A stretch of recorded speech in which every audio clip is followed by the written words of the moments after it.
എല്ലാ പ്രിയപ്പെട്ടവർക്ക് യേശുവിൻ നാമത്തിൽ വന്ദനം. ജീസസ് എവരിഡേയിലൂടെ റോമാലേഖനത്തിലൂടെ യാത്ര ചെയ്യുവാൻ ദൈവം നമുക്ക് കൂടുതൽ അവസരങ്ങൾ തരുന്നല്ലോ. എല്ലാറ്റിനും ദൈവത്തിന് സ്തോത്രം. ഗൾഫ് രാജ്യങ്ങൾക്ക് വേണ്ടി നമുക്ക് പ്രാർത്ഥിക്കണം, ഇറാന് വേണ്ടി നമുക്ക് പ്രാർത്ഥിക്കണം, ഇസ്രായേലിന് വേണ്ടി പ്രാർത്ഥിക്കണം, അമേരിക്കയ്ക്ക് വേണ്ടി പ്രാർത്ഥിക്കണം. പ്രത്യേകിച്ച് മലയാളികളുടെ ഏറ്റവും പ്രധാനപ്പെട്ട സ്ഥലമാണ് ഗൾഫ് നാടുകൾ. കേരളത്തിലേക്ക് അനേക നന്മകൾ ഈ രാജ്യങ്ങളിൽ നിന്നാണ് വരുന്നത്. മലയാളികളുടെ ഉപജീവന മാർഗത്തിൻ്റെ നല്ലൊരു പങ്ക് ഗൾഫ് നാടുകളാണ്.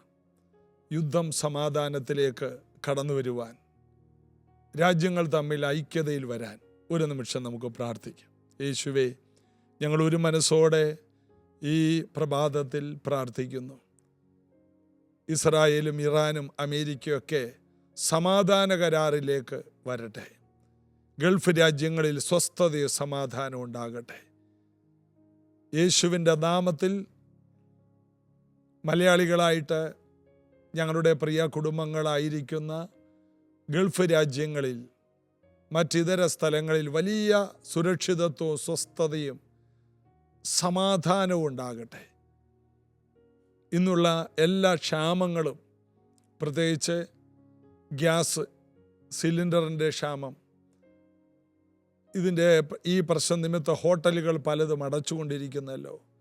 പലതരത്തിലും ബിസിനസ് സംരംഭങ്ങളിൽ വലിയ നഷ്ടങ്ങൾ, കോടികൾ നഷ്ടങ്ങൾ വരുന്ന ഈ സമയത്ത് ഞങ്ങൾ എല്ലാം നോർമലായി വരുവാൻ വേണ്ടി പ്രാർത്ഥിക്കുന്നു.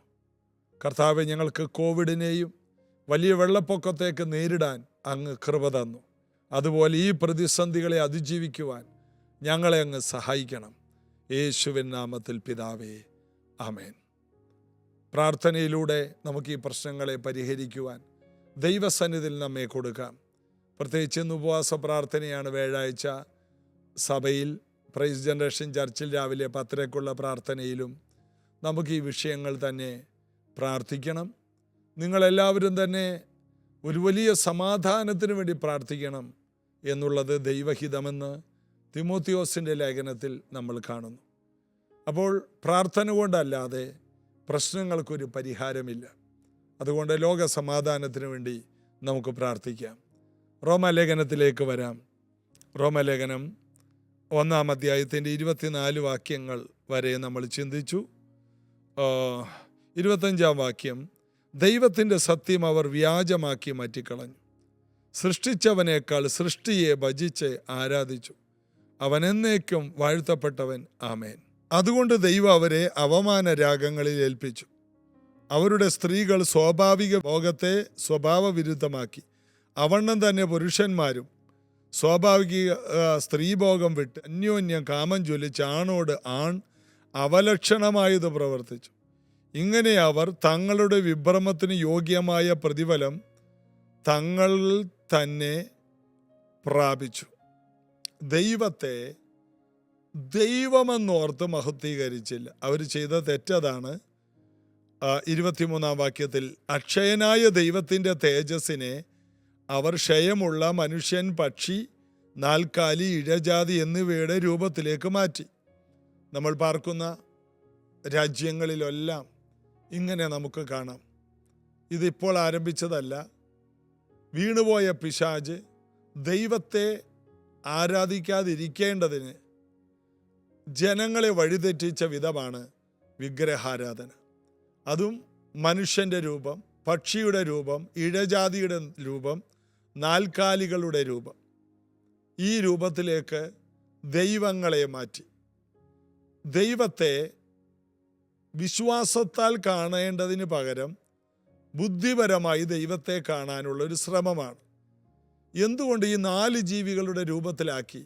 ഈ 4 രൂപമേ ജീവജാലങ്ങളിൽ നിന്ന് മനുഷ്യൻ കണ്ടിട്ടുള്ളൂ. ദൈവത്തെ ആരും ഒരു നാളും കണ്ടിട്ടില്ല. പിതാവിൻ്റെ മടിയിലിരിക്കുന്ന ഏകജാതനായ പുത്രൻ പിതാവിനെ വെളിപ്പെടുത്തിയിരിക്കുന്നു എന്ന് നമ്മൾ വായിക്കുന്നു. മടിയിൽ ഇരുന്ന അല്ല, ഇരിക്കുന്ന എന്നവിടെ എഴുതിയിരിക്കുന്നു. യേശു ഈ ഭൂമിയിൽ വെച്ച് പറഞ്ഞ കാര്യമാണ്, പിതാവിൻ്റെ മടിയിൽ ഇരിക്കുന്ന. അപ്പോൾ യേശു മാത്രമേ പിതാവിൻ്റെ മുഖം കണ്ടിട്ടുള്ളൂ. എന്നിട്ട് യേശു പറഞ്ഞു, എന്നെ ആരെല്ലാം കണ്ടിട്ടുണ്ടോ അവരെല്ലാം പിതാവിനെ കണ്ടിരിക്കുന്നു. ഞാനും പിതാവും ഒന്നാണ്. അക്ഷയനായ ദൈവം, ആ ദൈവത്തിൻ്റെ തേജസ്സായിരുന്നു യേശു കർത്താവ്. ആ യേശു ഈ ഭൂമിയിലേക്ക് വന്നു, മനുഷ്യനായി ഈ ഭൂമിയിൽ ജീവിച്ചു. ഒരു പ്രാവശ്യം യേശു മറുരൂപ മലയിലേക്ക് 3 പേരെ കൂട്ടിക്കൊണ്ടുപോയി. അവരുടെ മുമ്പാകെ രൂപാന്തരപ്പെട്ടു. അവൻ്റെ മുഖം സൂര്യനേക്കാൾ വലിയ തേജസ്സുള്ളതായി മാറി. അതിൻ്റെ അർത്ഥം ഈ കൂടെ നടന്ന ശിഷ്യന്മാർക്ക് പോലും നോക്കുവാൻ കഴിയാത്ത നിലയിലേക്കായി. മോശയുടെ മുഖത്തൊരു തേജസ് വന്നപ്പോൾ ജനങ്ങൾക്ക് നോക്കാൻ കഴിഞ്ഞില്ല, അതുപോലെ തേജസ് ഉണ്ടായി. എന്നാൽ അതിനേക്കാൾ വലിയ തേജസ്സായിരുന്നു യേശുവിൻ്റെ മുഖത്തെ തേജസ്. അപ്പോൾ ഈ പത്രോസ്, യാക്കോബ്, യോഹന്നാന് നോക്കാൻ കഴിഞ്ഞില്ല. അപ്പോൾ തേജസ്സിനെ ആർക്കെങ്കിലും രൂപത്തിലാക്കാൻ കഴിയുമോ? ഇല്ല. ഇപ്പോൾ ഈ ഭൂമിയിലുള്ള വിലയേറിയ ഡയമണ്ടുകൾ, അതുപോലെയുള്ള എന്ത് കാര്യമുണ്ടെങ്കിലും ഒരു പ്രകാശം വന്നു കഴിയുമ്പോഴാണ് അതിന് വിലയുള്ളൂ. രാത്രി സ്വർണത്തിനോ ഡയമണ്ടിനോ ഒന്നും യാതൊരു ഭംഗിയോ തിളക്കവുമില്ല. എന്നാൽ ആ മുറിയിലൊരു വെളിച്ചം വന്നാൽ ഇതെല്ലാം തിളങ്ങാൻ തുടങ്ങും. വെളിച്ചമില്ലെങ്കിൽ ഒന്നിനും വിലയില്ല. യേശു പറഞ്ഞു, ഞാൻ ഈ ലോകത്തിൻ്റെ വെളിച്ചമാണ്.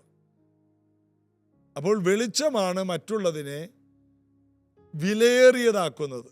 എത്ര വിലയേറിയതാണെങ്കിലും വെളിച്ചമില്ലെങ്കിൽ ഇതിനൊന്നും യാതൊരു വിലയും ഉണ്ടാകാൻ പോകുന്നില്ല. അപ്പം ഏറ്റവും വിലയേറിയതിനെ ഏറ്റവും വിലയേറിയതാക്കുന്നത് വെളിച്ചമാണ്. യേശു പറഞ്ഞു, ഞാൻ ലോകത്തിൻ്റെ വെളിച്ചമാണ്. എന്നിട്ട് പറഞ്ഞു, നിങ്ങൾ ലോകത്തിൻ്റെ വെളിച്ചമാണ്. അപ്പം നാം കത്തിജ്വലിക്കുന്ന വിളക്കല്ല. അത് യോഹന്നാൻ, സ്നാപക യോഹന്നാൻ, അവൻ കത്തിജ്വലിക്കുന്ന വിളക്കായിരുന്നു എന്ന് പറഞ്ഞു. അല്പനേരത്തേക്ക് ഒരു വെളിച്ചം കൊടുത്തു. യേശുവിനെ കാണിക്കാൻ വേണ്ടി മാത്രം ഉണ്ടായിരുന്ന ഒരു വിളക്കായിരുന്നു യോഹന്നാൻ. യേശുവിനെ മാത്രം ചൂണ്ടിക്കാണിക്കാൻ, ഇതാ ലോകത്തിൻ്റെ പാപം ചുമക്കുന്ന ദൈവത്തിൻ്റെ കുഞ്ഞാണ്. ഏതു മനുഷ്യനെയും പ്രകാശിപ്പിക്കുന്ന സത്യവെളിച്ചമായ യേശുവിനെ കാണിച്ചു കൊടുക്കുവാൻ. അതിൻ്റെ അർത്ഥം ഒരു വിളക്ക് കൊണ്ട് വെളിച്ചത്തെ കാണിക്കേണ്ട ആവശ്യമുണ്ടോ? ഏതു പ്രകാശത്തേക്കാൾ വലിയൊരു വെളിച്ചത്തെ വിളക്ക് കൊണ്ട് കാണിക്കാൻ പറ്റുമോ? ഇതെങ്ങനെ പൊരുത്തപ്പെടും? അതായത് വിശ്വസിക്കുന്നവർക്ക് മാത്രമേ ഈ വെളിച്ചത്തെ കാണാൻ കഴിയൂ. ഈ നഗ്നനേത്രങ്ങൾ കൊണ്ട് ഈ വലിയ വെളിച്ചത്തെ ആർക്കും ദർശിക്കാൻ സാധ്യമല്ല. ആത്മീക കണ്ണുകൊണ്ട് മാത്രം കാണാൻ കഴിയുന്ന ഒന്നാണ് ദൈവത്തിൻ്റെ തേജസ്. അക്ഷയനായ ദൈവത്തിൻ്റെ തേജസ്സിനെ മനുഷ്യർ, പക്ഷി, മൃഗജാതി, ഇഴജാതിയുടെ രൂപത്തിലേക്ക് മനുഷ്യൻ മാറ്റി. അതായത് ആത്മീക ജീവിതമില്ലാത്തൊരു മനുഷ്യന് മാത്രമേ വിഗ്രഹത്തെ ആരാധിക്കാൻ കഴിയൂവെന്ന്. അതായത് ഒരു വ്യക്തി അവൻ്റെ ആത്മാവിൽ വീണ്ടും ജനിച്ചു കഴിഞ്ഞാൽ അവൻ കാണുന്നത്, വിശ്വാസത്താൽ കാണുന്നത് ദൈവത്തെയാണ്. വിശ്വാസ കണ്ണുകൊണ്ട് കാണേണ്ടതാണ് ദൈവത്തെ. ഈ കാണുന്ന ഈ ലോകത്തിൽ ജീവിക്കാനുള്ള താൽക്കാലിക കണ്ണുകൊണ്ടല്ല ദൈവത്തെ കാണുന്നത്. 2 or 3 പേർ എൻ്റെ നാമത്തിൽ കൂടുന്നിടത്തൊക്കെ ഞാനുണ്ട്, യേശു പറഞ്ഞു. ഈ പുറം കണ്ണുകൊണ്ട് യേശുവിനെ കാണാൻ കഴിയുമോ? ഇല്ല. യേശു പറഞ്ഞു, കാണാതെ വിശ്വസിക്കുന്നവർ ഭാഗ്യവാന്മാർ. ഇതാ ലോകം മുഴുവനും കല്ലിനെയും മണ്ണിനെയും മരത്തെയും മനുഷ്യരൂപത്തെയും ഇഴജാതി രൂപത്തെ എല്ലാം ആരാധിക്കുമ്പോൾ അവർ വെറും മനുഷ്യർ മാത്രമാണ്. എന്നാൽ വീണ്ടും ജനിച്ചവർക്ക്, ദൈവവചനത്താൽ വീണ്ടും ജനിച്ചവർക്ക് ദൈവത്തെ കാണാൻ കഴിയും, വിശ്വാസത്താൽ കാണാൻ കഴിയും. എന്തിനേറെ പറയുന്നു, നെബൂഖദ്നേസർ രാജാവ് ഒരു കാര്യം പറഞ്ഞു, 3 പേരെയല്ലേ നമ്മൾ തീയിലേക്കിട്ടത്, 4മതൊരുവൻ വന്നിരിക്കുന്നല്ലോ, അവൻ ദൈവപുത്രൻ്റെ രൂപത്തിലാണല്ലോ നടക്കുന്നത്. അപ്പോൾ നമ്മുടെ പ്രതിസന്ധികളിലെല്ലാം കർത്താവ് പ്രവർത്തിക്കുന്നുണ്ട് എന്ന് കാണിക്കേണ്ടതിന് ഒരിക്കൽ ഒരു 3 പേർ തീച്ചൂളയിൽ വീണപ്പോൾ ആ സെക്കൻഡിൽ കർത്താവ് ഇറങ്ങി വന്നു. യേശു വൈകിയല്ല ഇറങ്ങി വന്നത്, ആ സമയത്ത്. അതിൻ്റെ അർത്ഥം യേശു വന്നു എന്ന് പറയുന്നതിനേക്കാൾ യേശു അവിടെ ഉണ്ടായിരുന്നു. അവരെ പിടിച്ചപ്പോൾ, കെട്ടിയപ്പോൾ, ബന്ധിച്ചപ്പോൾ, അവർക്കെതിരെ പദ്ധതികൾ ഇട്ടപ്പോഴെല്ലാം കർത്താവ് അവിടെ ഉണ്ടായിരുന്നു. ദാനിയേലിന് വിരോധമായി രേഖ എഴുതിയപ്പോൾ കർത്താവ് അവിടെ ഉണ്ടായിരുന്നു. അവനെ പിടിച്ച് സിംഹത്തിൻ്റെ ഗുഹയിൽ ഇട്ടപ്പോൾ അവിടെ ഉണ്ടായിരുന്നു. നമ്മുടെ പ്രാർത്ഥനാ വേളയിൽ മാത്രം ഇറങ്ങി വരുന്ന കർത്താവല്ല നമ്മുടെ കർത്താവ്. എപ്പോഴും ലോക അവസാനത്തോളം എല്ലാ നാളും കൂടെയുണ്ട് എന്ന് പറഞ്ഞിരുന്ന കർത്താവിനെ നമ്മൾ മനുഷ്യരൂപത്തിൽ കാണരുത്, ജീവജാലങ്ങളുടെ രൂപത്തിൽ കാണരുത്, ദൈവദൂതന്മാരുടെ രൂപത്തിൽ കാണരുത്. അവൻ തേജസ്സുള്ളവനാണ്. വീണ്ടും ജനിച്ചവർക്ക് ദൈവത്തിൻ്റെ സാന്നിധ്യത്തെ മനസ്സിലാക്കാൻ കഴിയും. ചില യോഗങ്ങളിൽ കണ്ണുനീരടക്കാൻ കഴിയില്ല, ചില യോഗങ്ങളിൽ സന്തോഷമടക്കാൻ കഴിയില്ല. അപ്പോഴേ അറിയാം കർത്താവിൻ്റെ സാന്നിധ്യം അതിശക്തമായിട്ട് നമ്മുടെ നടുവിൽ ഉണ്ട്. ദൈവ സാന്നിധ്യം നമുക്ക് അനുഭവിച്ചറിയാൻ കഴിയും. നമ്മുടെ പുറമെയുള്ള കണ്ണുകൊണ്ട് കാണുന്നതിനേക്കാൾ വലുതാണ് അനുഭവിക്കുക എന്നുള്ളത്. ദൈവ സാന്നിധ്യം, അതായത് ദൈവം നമ്മുടെ മീറ്റിങ്ങിലുണ്ടെന്ന്, നമ്മുടെ പ്രാർത്ഥനാ സമയത്ത് നമ്മോട് അടുത്തിരിക്കുന്നതും നമുക്ക് ഫീൽ ചെയ്യും. ഒരു വ്യക്തി അടുത്ത് വന്നിരിക്കുന്നത് നമുക്ക് ഫീൽ ചെയ്യും. ഈ ദിവസങ്ങളിൽ സാധാരണ മനുഷ്യരെ പോലെ ദൈവത്തെ നമുക്ക് കാണാൻ കഴിയില്ല. രക്ഷിക്കപ്പെട്ട ഒരു ദൈവ പൈതലിന് കർത്താവിനെ അനുഭവിച്ചറിയാൻ കഴിയും. ഇവിടെ പറയുന്നു, തേജോമയനായ ദൈവത്തിനെ ഇവർ മറ്റു ജീവികളുടെ രൂപത്തിലാക്കി. എന്നിട്ട് അതിനെല്ലാം ഓരോ പേരിട്ടിട്ട് ഓരോ ദൈവങ്ങളാക്കി മാറ്റി. മനുഷ്യനുണ്ടാക്കിയ ദൈവങ്ങൾ, മനുഷ്യനിർമ്മിതമായ കഥകളും മതങ്ങൾ കൊണ്ടും ഈ ലോകം നിറഞ്ഞു. ദൈവം ഏറ്റവും കൂടുതൽ ദുഃഖിച്ചത് അവിടെയാണ്. അതുകൊണ്ട് ദൈവം അവരെ അശുദ്ധിയിൽ ഏൽപ്പിച്ചു എന്ന് എഴുതിയിരിക്കുന്നു. 24-ാം വാക്യം. 25-ാം വാക്യം, അവർ ദൈവത്തിൻ്റെ സത്യം വ്യാജമാക്കി മാറ്റിക്കളഞ്ഞു. സൃഷ്ടിച്ചവനേക്കാൾ സൃഷ്ടിയെ ഭജിച്ച് ആരാധിച്ചു. അവൻ എന്നേക്കും വാഴ്ത്തപ്പെട്ടവൻ എന്നവിടെ എഴുതിയിരിക്കുന്നു. അതുകൊണ്ട് ദൈവം അവരെ ദൈവമാക്കിയത് ഭാര്യയും ഭർത്താവായിട്ട് ജീവിക്കാനാണ്. സ്ത്രീകളെ അവർ വിവാഹം കഴിക്കണം, അവർ വർദ്ധിച്ച് വരികണം. ആ സിസ്റ്റം ദൈവം അങ്ങോട്ട് കളഞ്ഞു. ആണും കൂടി കല്യാണം കഴിക്കാനും പെണ്ണും കൂടി കല്യാണം കഴിക്കാനെല്ലാം കാരണമായി തീർന്നത് ഇതാണെന്ന് ഈ റോമാലേഖനം 1-ാം അധ്യായത്തിൽ പറയുന്നു. ഞാനല്ല പറയുന്നത്, എനിക്കിതിനെക്കുറിച്ച് അറിയില്ല, എന്നാൽ ബൈബിൾ പറയുന്നു. ദൈവം അവരെ തള്ളിക്കളഞ്ഞു. മനുഷ്യനെ ദൈവം തള്ളിക്കളഞ്ഞു എന്നുള്ളതിൻ്റെ തെളിവാണ് ഒരു വ്യക്തി ചെയ്യുന്ന പാപം. ഒരു വ്യക്തി അവൻ്റെ ജീവിതം ഏറ്റവും മോശമായിട്ട് ജീവിക്കുമ്പോൾ ദൈവവുമായിട്ടുള്ള ബന്ധം ഇല്ല എന്നുള്ളതിൻ്റെ തെളിവാണ്. എന്നാൽ ദൈവവുമായിട്ടുള്ള ബന്ധം ആരംഭിച്ചു എന്നുള്ളതിൻ്റെ തെളിവാണ് ഒരുവൻ സുബോധം വന്നിട്ട് മടങ്ങി വന്ന്, നിന്റെ മകനായിരിക്കാൻ അപ്പാ ഞാൻ യോഗ്യനല്ല, നിന്റെ കൂലിക്കാരിൽ ഒരുത്തനെ പോലെ എന്നെ ആക്കണമേ, മാനസാന്തരത്തിന് യോഗ്യമായ ഫലം കായ്ക്കുന്ന ഒരു ഉപമയാണ്, ഒരു ഉദാഹരണമാണ് കർത്താവ് പറയുന്നത്.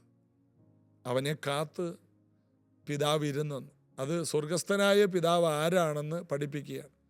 എനിക്കും നിങ്ങൾക്കും ഒക്കെ ഈ വലിയ മാറ്റം ആവശ്യമാണ്. നമുക്ക് പരസ്പരം പ്രാർത്ഥിക്കാം, അങ്ങോട്ടും ഇങ്ങോട്ടും പ്രാർത്ഥിക്കാം. നമ്മൾ വേണ്ട രീതിയിൽ ദൈവത്തെ ബഹുമാനിച്ചിട്ടില്ല, ദൈവത്തോട് അടുത്തിട്ടില്ല എന്നുള്ളത് സത്യമാണ്. കേരളത്തിൽ നിന്ന്, മലയാളക്കരയിൽ നിന്ന് ശക്തന്മാരായ വലിയ അഭിഷിക്തന്മാർ എഴുന്നേൽക്കണമെങ്കിൽ ദൈവവുമായിട്ട് കൂടുതൽ അടുത്ത ബന്ധമുള്ളവർ ഈ സീസണിൽ നമ്മുടെ എല്ലാ നടുവിൽ നിന്ന് എഴുന്നേറ്റ് വരണം. അത് ഞാനും നിങ്ങളുമായിരിക്കട്ടെ. കൂടുതൽ ദൈവത്തോട് അടുക്കാൻ എനിക്ക് വേണ്ടി നിങ്ങൾ പ്രാർത്ഥിക്കണം, ഞാൻ നിങ്ങൾക്ക് വേണ്ടി പ്രാർത്ഥിക്കാം. ഈ സീസണിൽ കൂടുതൽ ഹാനോക്ക് ദൈവത്തിൻ്റെ കൂടെ നടന്നു. 300 വർഷം അവനൊരു കല്ലിനെ മണ്ണിനെ ആരാധിച്ചല്ല, വിശ്വാസത്താൽ ഹാനോക്ക് 300 വർഷം ദൈവത്തിൻ്റെ കൂടെ നടന്നു. ദൈവം അവനെ എടുത്തുകൊണ്ട് പോയതുകൊണ്ട് കാണാതെയായെന്ന്. നോക്കണം, 300 വർഷം ഒരാൾ ദൈവത്തിൻ്റെ കൂടെ നടന്നെന്ന്. നോഹ ദൈവത്തിൻ്റെ കൂടെ നടന്നു, അതുകൊണ്ട് അവൻ വലിയൊരു പെട്ടകം പണിതു. ഇന്നും മനുഷ്യർ ജീവനോടെ ഭൂമിയിലുള്ളതിൻ്റെ കാരണം ദൈവം പറഞ്ഞു കൊടുത്തതുപോലെ അവൻ ചെയ്തു. അങ്ങനെ അവൻ്റെ കുടുംബം 8 പേർ രക്ഷപ്പെട്ടു. അന്ന് ഭൂമിയിലുണ്ടായിരുന്ന സകല ജീവികളിൽ നിന്നും ഈ 2ഉം 7ഉം ഒക്കെ ആയിട്ട് ജോഡികളായിട്ട് ഇതിനകത്ത് കയറ്റി, ഈ പെട്ടകത്തിനകത്ത് കയറി. അങ്ങനെ 1 വർഷത്തിന് ശേഷം ഈ പെട്ടകത്തിൽ നിന്ന് ജീവികളും മനുഷ്യനും ഇറങ്ങുമ്പോഴേക്കും ഭൂമിയിലുള്ളതെല്ലാം ചത്ത് എല്ലാം വെള്ളത്തോട് അലിഞ്ഞ് 1 വർഷം കൊണ്ട് തീർന്നു കാണും.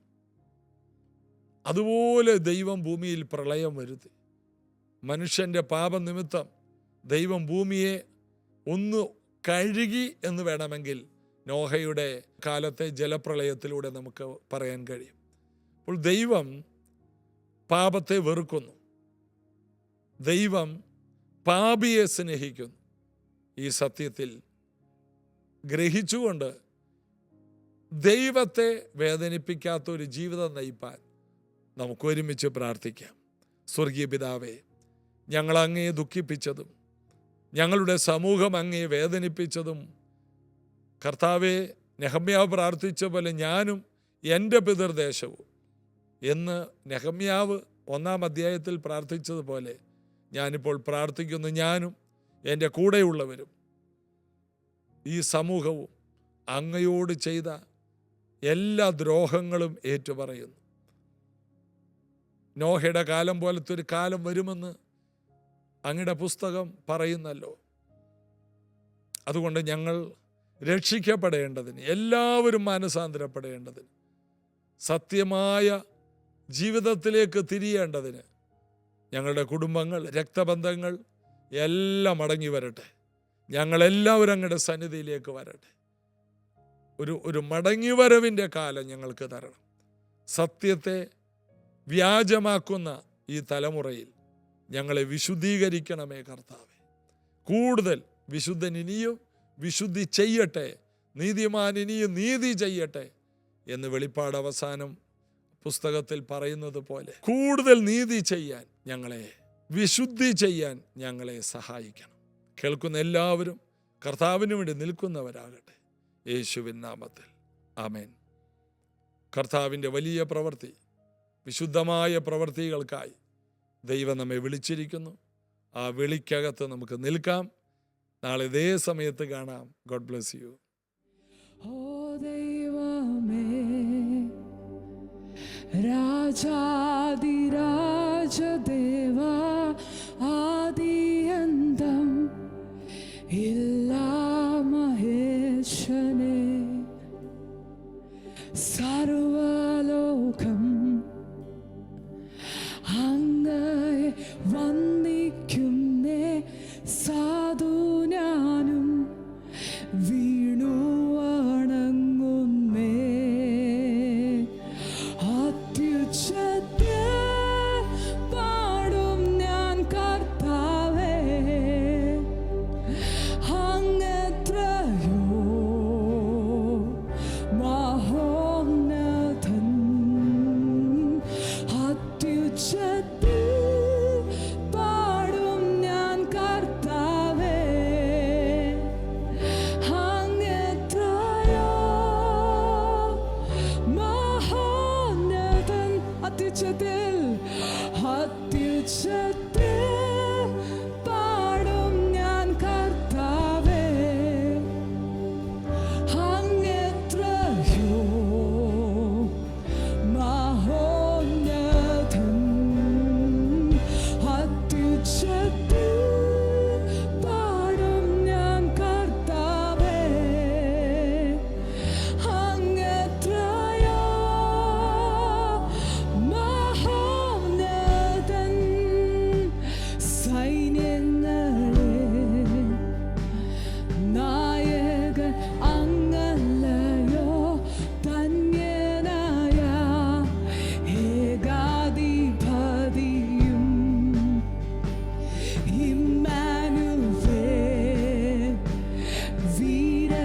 ഇത്രമേൽ സ്നേഹിക്കുവാൻ എൻ ദൈവമേ എന്തുള്ളു നീജൻ ഞാൻ.